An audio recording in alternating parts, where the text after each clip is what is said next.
Hello and welcome to my channel. I am Ms. Casual Viewer and I am a brand new vlogger. And this is really weird for me, like totally weird, because I'm used to having I don't even know, first of all, where to look on this thing. Like, am I supposed to be looking here or should I be looking there? I'm used to a different kind of setup. Usually there's a camera, someone's manning it, it's got a big red light on it. I know exactly where I'm supposed to look. I have a script. I have somebody wiring me for sound, someone working on the lights, and I'm getting some direction. Sometimes two cameras. I've done some stuff, and it never has been a hinky, weird little setup like this before. But it's just me. It's just me, and it's my camera, my phone's camera, and I have no script, and it's just raw. So bear with me. This is gonna take me some getting used to, and maybe you too, probably.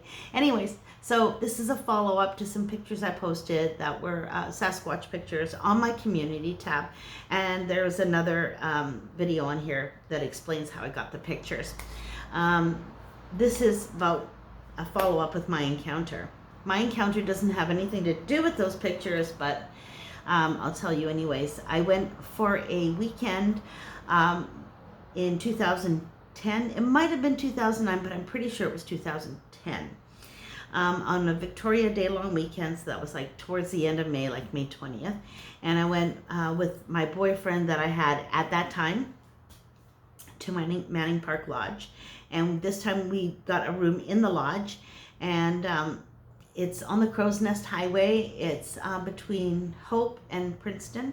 It's, really nice country, really nice area. And there's like a few lakes that are linked together there. You can rent a canoe and stuff. It's a lot of fun.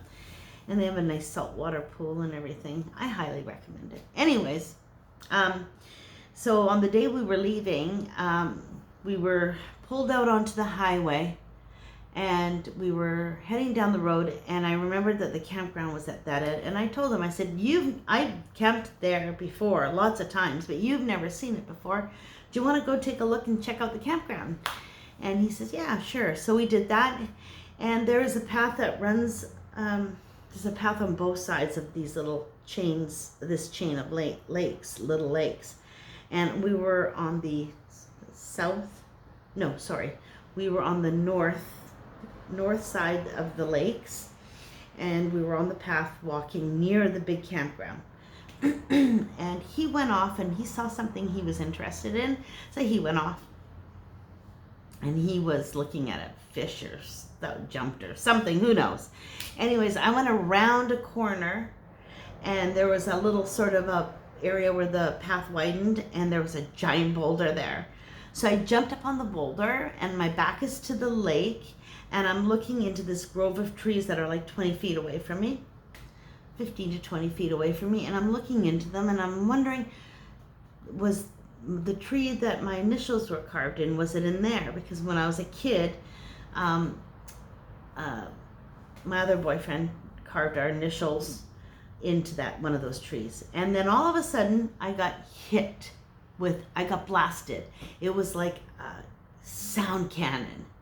Yeah, it was like a sound cannon. It just hit me, and it was the most guttural, deepest sound that no animal on earth you'd ever think could ever make. It was so low. It was lower than, it was within the human hearing spectrum, but it was at the very bottom. Like, it was that low and guttural, and it was a very full sound and dense sounding. There was a lot of force behind it, and it wasn't just one like that. No. This was extended, so it went on for 5 seconds to 10 seconds, something like that, minimum 5 seconds, just sustained. And I just freaked. It hit me, I felt it physically. I jump off the rock, and I run around the corner, and I hollered, and my boyfriend comes running, and I said, "Oh my gosh, did you hear that?" And he said, "No." And I started screaming, "How could you not? How could you not hear that?" It was like, I guess, very directional. It was directed right at me. And we argued about what it was. I insisted it had to be the biggest bear that ever walked the face of the earth, because its chest would have had to have been 5 feet deep to make, not wide, but deep to make that noise. We argued all the way home, and he said, "No, it's probably something mechanical. They're working on something." And I said, "No way. This was a living thing. There's no way." So then we got home. I forgot about it. And one day, this is years later, I was watching something on YouTube about, I don't know, missing 411 or something. And there was something that had to do with a Bigfoot on there. And I clicked on that.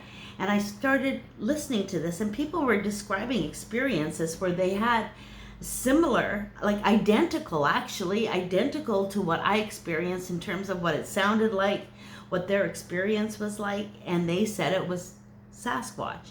And I started thinking about it, and I thought, that makes perfect sense, and that explains it perfectly.